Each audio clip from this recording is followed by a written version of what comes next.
The Holy Gospel according to Mark. Glory to you, O Lord. Jesus said, "In those days after that suffering, the sun will be darkened, and the moon will not give its light, and the stars will be falling from heaven, and the powers in the heavens will be shaken. Then they will see the Son of Man coming in clouds with great power and glory. Then he will send out the angels and gather his elect from the four winds, from the ends of the earth to the ends of heaven. From the fig tree, learn its lesson. As soon as its branch becomes tender and puts forth its leaves, you know that summer is near. So also when you see these things taking place, you know that he is near, at the very gates. Truly, I tell you, this generation will not pass away until all these things have taken place. Heaven and earth will pass away, but my words will not pass away. But about that day or hour no one knows, neither the angels in heaven nor the Son, but only the Father. Be aware, keep alert, for you do not know when the time will come. It is like a man going on a journey, when he leaves home and puts his slaves in charge, each with his work, and commands the doorkeeper to be on watch. Therefore, keep awake, for you do not know when the master of the house will come, in the evening or at midnight or at cockcrow or at dawn, or else he may find you asleep when he comes suddenly. And what I say to you, I say to all, keep awake." The Gospel of the Lord. Praise to you, O Christ. Blessings to you as we begin the Advent season, and Happy New Year! Yes, today marks the first Sunday of Advent and the first Sunday in a new church year. I find it interesting that we begin a new year by hearing about endings in our gospel text, though I suppose it's appropriate.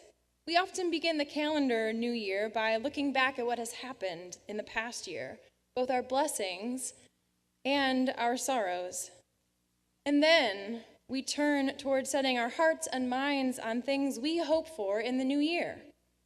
So while it might feel like it's a month early, do you have any New Year's resolutions for this new year in the church? What do we hope for in this next year? And how might we go about accomplishing our goals? Interesting, too, that on this first Sunday of the new year, we meet together as a congregation to take a look at some important matters that best reflect our work toward our mission and vision statements, the budget and elected leaders of this congregation. May God bless us as we look at where we've been, where we are, and where we're going. Our gospel reading today is considered an apocalyptic text. These are generally considered crisis literature. That is, something in the given moment calls into question the righteousness and presence of God. Here, it is very possible that the crisis being addressed is that of the destruction of the temple that early Christ followers were most certainly concerned over. I would imagine this was considered not only a potential sign that Christ would return shortly, but also a very real threat to this very new community of faith. Here, I imagine Mark's audience would have heard words of encouragement that the temple destruction would not stop what God was up to, that even in the face of destruction, they were to sleep with one eye open, we might say, not out of fear, but out of faith, in order to pay attention to the new things God was doing. In these verses was encouragement and empowerment in the face of Roman destruction and power. The fact was, and remains, that there is suffering. There is destruction. There are days when it feels like the literal or figurative darkness could blot out the sun entirely. Times when it feels like we are waiting and watching, but doing so more in fear than in faith. As discouraging as apocalyptic texts can sometimes seem, I think what's encouraging about them is that they acknowledge the pain and brokenness of this world, and they make it clear that it is at times such as these that we need to be particularly diligent about looking out for how God is coming to us with power and glory, how God is gathering us in from the ends of the earth, how God is already present and at work when worlds are ending, and that God promises to be present and at work in endings to come. That's one of the things I love about Advent. Even though the sun darkens and the nights are long, we are reminded of the promise that in our watching, there are signs that Christ is near. It's also a reminder that there is holy mystery. And so we're invited to trust that even though it's hard to see in the darkness, Christ is present. Advent is also a time we can be intentional about naming the things we still wait and hope for. We are a people who continue to yearn for God's coming and for the full fulfillment of God's promises. And we are a people to whom God comes every day in various ways. We end this passage with a sort of mini parable. A man goes on a journey and leaves the workers to their work, and it could be at any time that the man might return, so don't neglect your everyday tasks. Lamar Williamson, in his commentary on this passage, notes that it both ennobles and relativizes the common round of daily life by making each moment subject to the invasion of the Son of Man, who comes to judge and to save. It does often seem to be in the ordinary that Christ comes. In water and word, in bread and wine, riding in on a donkey, entering this world in a barn in a little town called Bethlehem with a peasant girl for a mother. So while our gospel text does talk about endings, it also talks about beginnings.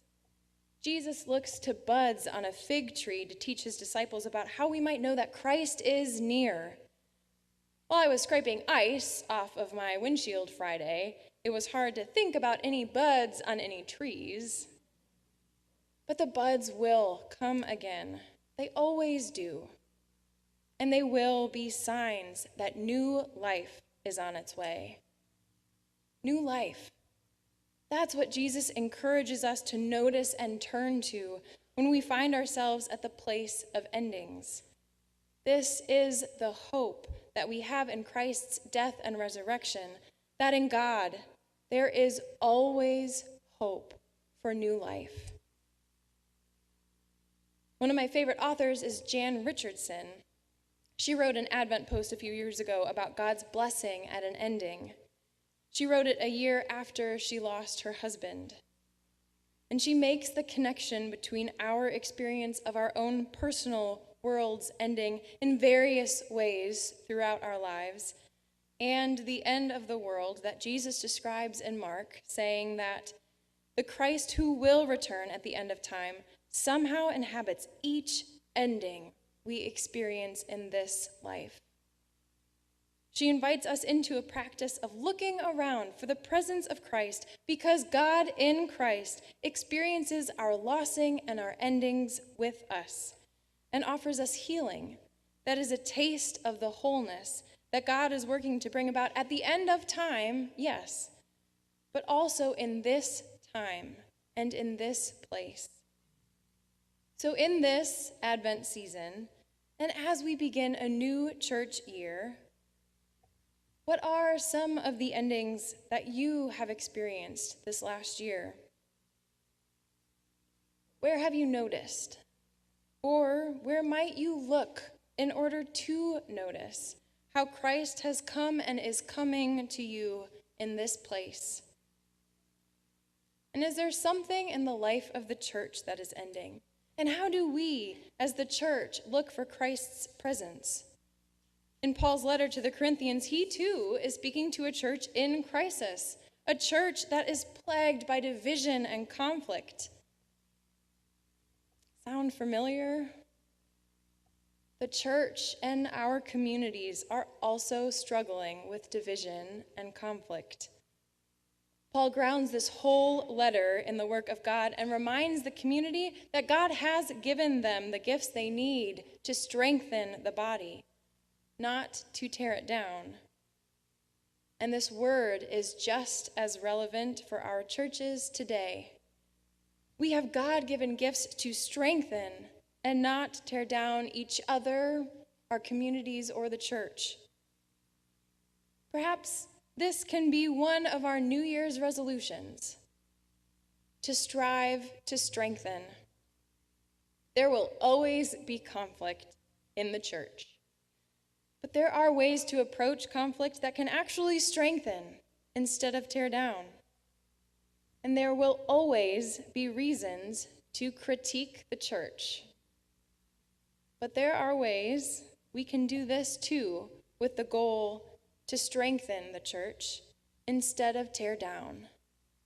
Just as in life, there are times when the church will come to endings, and these endings can be challenging, but they can also be opportunities for new life and new growth. We in the church especially, but also we as individuals and families like tradition. We get comfortable in the familiar. There are memories tied to our traditions, and whether we remember how they began or not, they hold meaning.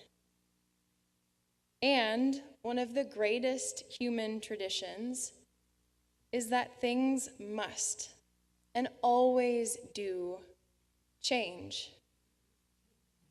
As difficult as this can be, in changing, in beginnings and in endings, there is opportunity for us to see Christ coming, to notice the buds on the trees. Whether simple or devastating, we have hope in the blessing that God brings to us in our endings. In her blessing, When the World is Ending, Jan Richardson puts it like this: "Look, the world is always ending somewhere. Somewhere the sun has come crashing down, somewhere it has gone completely dark, somewhere it has ended with the gun, the knife, the fist, somewhere it has ended with the slammed door, the shattered hope, somewhere it has ended with the utter quiet that follows the news from the phone, the television, the hospital room. Somewhere it has ended with a tenderness that will break your heart. But listen, this blessing means to be anything but morose. It has not come to cause despair. It is simply here because there is nothing a blessing is better suited for than an ending. Nothing that cries out more for a blessing than when a world is falling apart. This blessing will not fix you, will not mend you, will not give you false comfort. It will not talk to you about one door opening when another one closes. It will simply sit itself beside you among the shards and gently turn your face toward the direction from which the light will come, gathering itself about you as the world begins again."